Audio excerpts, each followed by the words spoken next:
काय सांगल्यानी बुवानी की शाळेत असताना बाईंनी बुवांना प्रश्न विचारला 5 अधिक 5 किती? तर म्हणता ह्या पाळेकर बुवाने सांगला म्हणता 11. पाळेकर बुवा सामान्य नाही विषयात हात घालून होतो, कारण जे का हाय तो हच्चो धरणारच हा. माझा म्हणणं काय हा, ही चुकी माझी नाही. हेंका शाळेत असताना विचार नाही करणे, ह्यांची अक्कल जरा तोकडी. हेंका बाईने प्रश्न विचारले, अरे विनोद 5 आणि 5 किती?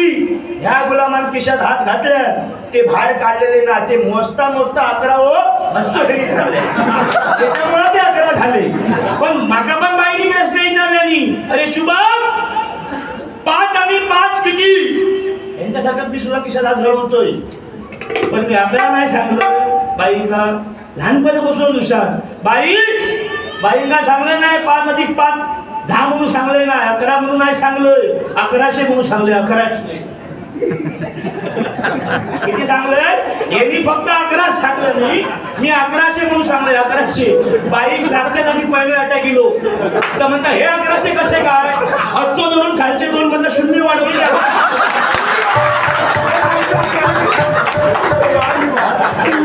मी काय कमी हुशार देवगडचो मुरलेलो बुवा मी एका गोष्ट बाई काय म्हणता 5 अधिक 5 किती? 1 2 3. अरे खा चुकी तो खाल्लो ते तेरा की खाल्लो.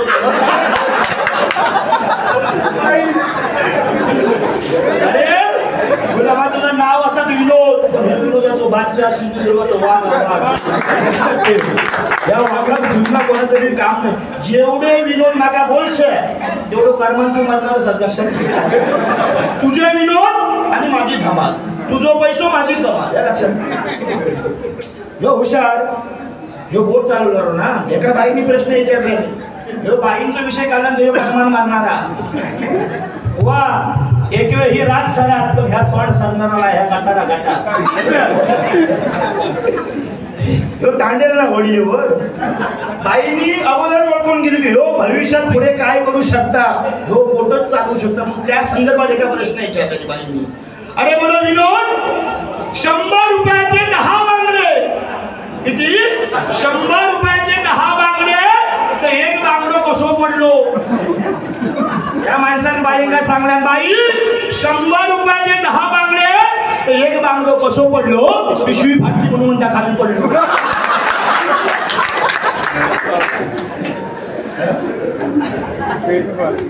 कसो करून काढते बघितलं.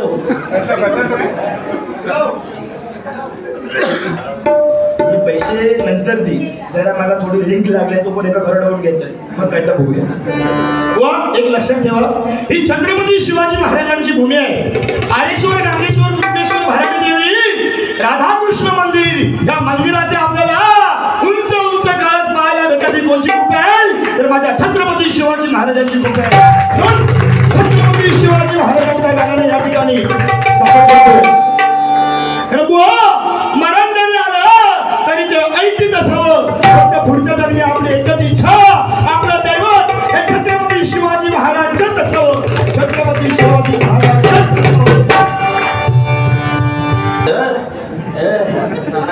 जन्म झाला तुमचा? झालाय ना? झालंय ना? अरे झाला तर बोला वय म्हणून सांगायचं नाही म्हणून सांग. परत करूची इच्छा तरी माझी बी तयारी आहे. टेन्शन घ्यायचं नाही बुवा. ते काय सांगलं मी की हो बुवा कित्या कोड घालीत नाही की घराकडनं बायकोचा बंधना.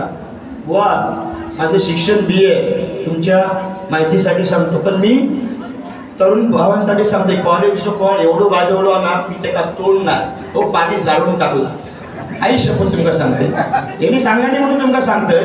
लॉंग लॉंग अगो माझी एक प्रियसी होती लग्नाच्या अगोदर. त्या प्रियसी माका असो प्रश्न घातलाय, म्हणून शुभम अशा ठिकाणी बोललो माका फिरव घेऊन जा की आतापर्यंत कुठल्याही प्रियकराने आपल्या प्रियसीला घेऊन गेला नाही, अशा ठिकाणी घेऊन जा.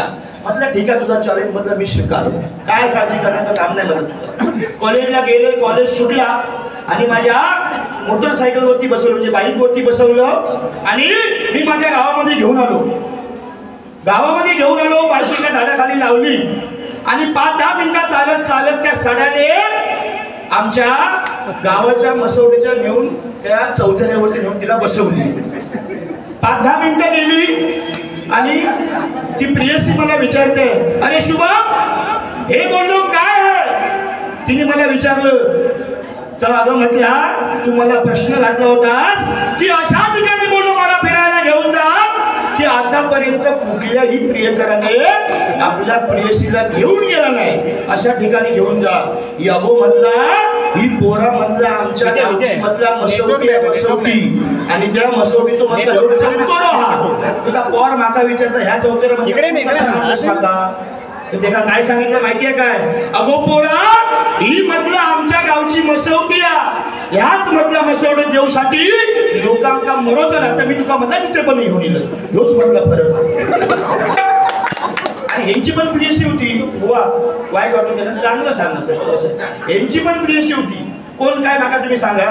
एखादं कॉलेजचं पोरगो, कोण काय एखादी पोरगी समोर तुमचे डोळे दाखवून घेत काय हो? थोडं तरी जोरून बघी. कोण आहे सभ्य नाही, लक्षात ठेवा. यांचं पण लॉंग लॉंग एक प्रियसी होती. आणि ही दोघा जाण्या प्रियसी आणि बुवा आमचे चालत चालत 10-15 मिनिटं या गावाच्या वरती गेले. आणि शेवटी प्रेम आहे. पूर्वी तुमका माहिती आहे, पूर्वीच्या प्रेमात आणि आताच्या प्रेमात फार मोठा जमीन आसमानाचा फरक आहे. पूर्वी जर एका प्रियकराने प्रियसीला भेटायचं असेल ना, तर मोबाईल नव्हते. मोबाईल होते काय म्हणजे पूर्वीच्या खाण्यामध्ये पण अशी ताकद होती, बरोबर की नाही? कुंडो मांडो खाऊन. आज 65-80 वर्षाचे माणूस बघा ना, एखाद्या आजोबांना आपण विचारलं ना, अहो आजोबा तुम्हाला मुलं किती, ते लगेच सांगतील 8 झील आणि 4 चढवा. एकच. आज एखाद्या 65 वयाच्या काकांना विचारलं, अहो काका तुम्हाला मुलं किती हो? तो लगेच सांगणार काका, अरे 4 झील आणि 2 चढवा. अर्धा डझन जायच्या थैप पुढे पुढे धगावत चालली. बुवांचा काळ, हम दो हमारे दो, परवडत नाही. आणि चालू असलेलो माझो काळ, हम दो हमारा यातच. हो, मला परवडत नाही. हम दो हमारा यातच, ही माझी परिस्थिती आहे, बरोबर की नाही? म्हणजे काळ बदलला, माणसं बदलली.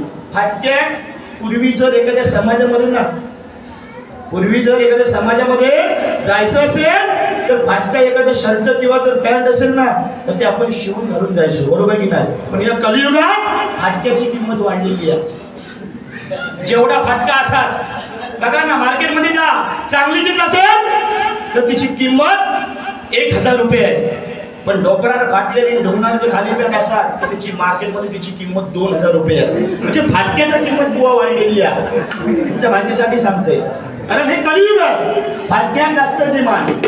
आणि तसलोच पोरगो, आता परिस्थिती तुमका सांगतोय, एखादं कॉलेजचं पोरगो बघा तुम्ही, कॉलेज सुटल्यानंतर जेव्हा जर कॉलेजची मुलं जर बाहेर आली ना, तर तुम्ही म्हणजे पाकिस्तानच्या बॉम्ब स्फोटपासून बाहेर गेलेली होती. अहो त्यांच्या डोकरात पॅन्ट फाटलेली, ढोंगणार फाटलेली, आणि कमरेच्या खाली त्यांची पॅन्ट, ढोंगणार त्यांची पॅन्ट तुला कधीच व्यवस्थित दिसणार नाही, बघा तुम्ही.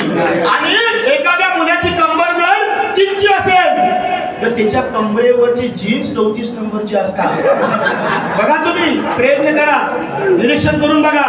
आणि तसलोच पोरगो एखाद्या सत्यनारायणाचे जर पूजन केलो ना, पूजन केलो आणि जर तो पोरगो जर सत्यनारायण नमस्कार करून जर खाली वाकलो, पाठी जर 10वीचा नसले नाही का दर्शन घेऊची गरज आहे, तो खाली वाकलो देवा माता नमस्कार, माता तू पाव.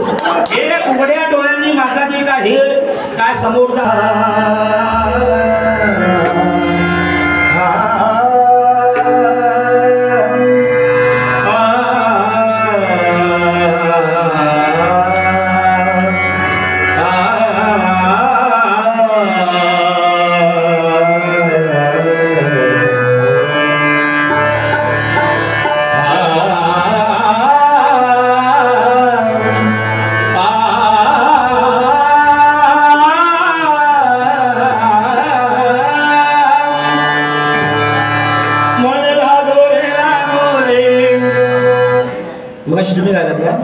हा?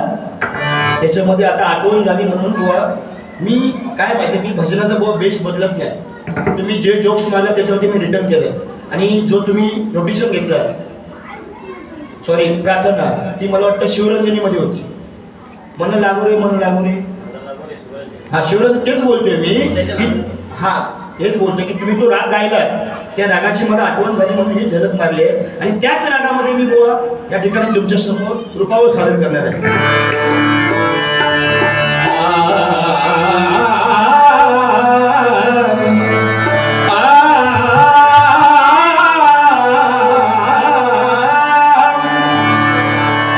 थोडीशी कमी करा.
भावासाठी भावा करतो पाठीशी राही.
धन्यवाद.